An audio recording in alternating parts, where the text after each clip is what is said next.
Happy Thursday, everyone. It's Zach back with a new mortgage video. If this is your first time seeing one of my videos, welcome to my channel where I'll try to demystify all things mortgage related. If you find this content helpful, like and subscribe. So the reason I'm shooting this video early, normally I shoot these on Friday, is you had some really exciting news on inflation. And I did want to wait until today to shoot it because you also had the producer price index today. But now that that's out, I wanted to put out my thoughts as soon as possible. So what's exciting about this week? If you've seen any of my previous videos on the market, you've probably heard me talk about shelter costs as an overall component of CPI, Consumer Price Index. And the CPI report, which again is the first report that comes out on the previous month's inflation. So this is for August inflation. That is usually the biggest market mover for mortgage rates. So this week on Wednesday, we had the August CPI report, which actually came in a little bit higher than expected for both the core CPI, which strips out energy and food, and the headline CPI, which includes those. So usually that means mortgage rates are going to get worse, right? They actually got better. And the reason, I think, is that the market actually, for once, reacted logically to the shelter costs coming down. If you saw my last video, you might remember me saying that anything below 7.4% in shelter would be good. And shelter came in at 7.25%. So why is that significant? This is still an elevated number if overall CPI is 3.7%, headline 4.3% core. Well, it was 7.7% the month before. And if you look at this chart here, this is the reason I'm really excited about this news. If you can see here, this tracks rent on Zillow. This is not the only way to track rent, but it's one way of seeing what listed rent is. And there is a clear lagging effect to what rent was listed for and shelter. Now, if you see here, about 15 months ago, rent on Zillow peaked. It stayed flat for a little bit and then it plummeted.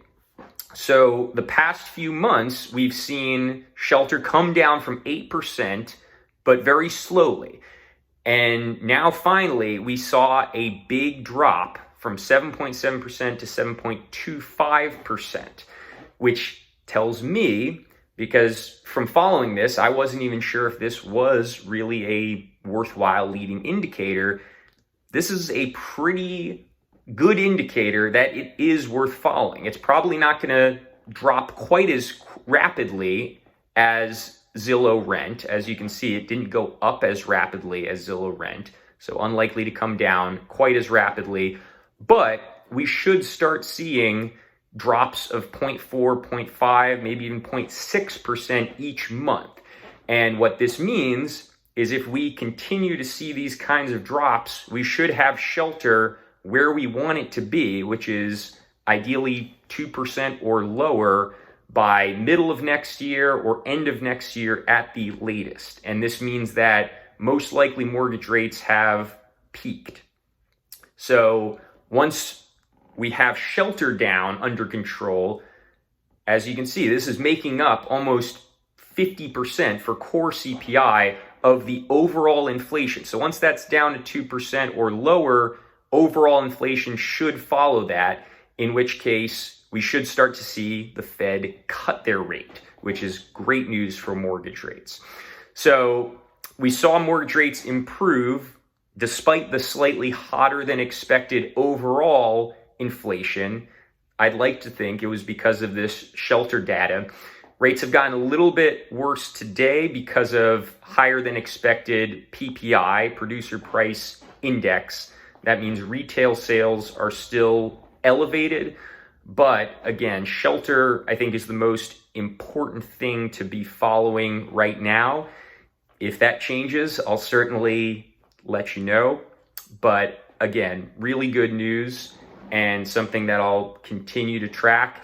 Next week, we have the next Fed meeting where the almost 100% likelihood the Fed will not hike rates. They will pause their rate with almost certain probability. And then I'm thinking there's a pretty good chance now we will not see another rate hike the rest of this year or next year for that matter.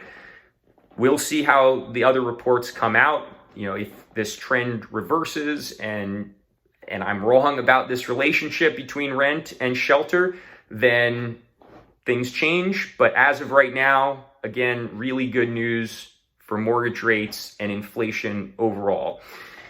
If you have any questions, shoot a comment below or call or text me on my cell phone. But thanks for tuning into this one, and I will see you next time.